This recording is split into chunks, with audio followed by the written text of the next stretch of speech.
சோழிங்கநல்லூர் அடுத்த பெருங்குடி அருஞ்சுகம் அம்மையார் நகர் 8வது தெருவில் தமிழக முன்னேற்றம் கட்டுமான தொழிலாளர் நல சங்கம் சார்பில் பெயர் பலகை மற்றும் சங்கக்கொடி ஏற்றும் நிகழ்ச்சி கட்டுமான சங்கம் பொதுச் செயலாளர் தலைமையில் நடைபெற்றது.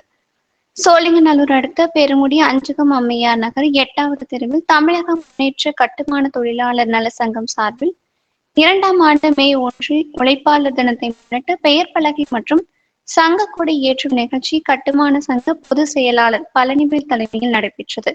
மற்றும் பள்ளி சிறுவர்களுக்கு இனிப்புகளை வழங்கி நோட்டு புத்தகம் பேனாவை வழங்கினர். மேலும் இதில் பழனிவேல் பேசுகையில், கட்டுமான தொழிலாளர் நலனுக்காக பாடுபடுவேன் என்றும் தொழிலாளர் உரிமைக்காகவும் பாடுபடுவேன் என்றும் தெரிவித்தார்.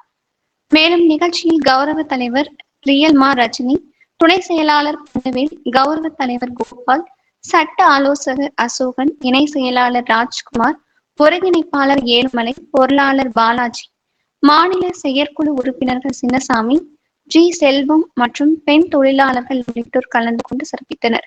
மேலும் 50க்கும் மேற்பட்டோருக்கு மே தினத்தை முன்னிட்டு அன்னதானம் வழங்கப்பட்டது குறிப்பிடத்தக்கது.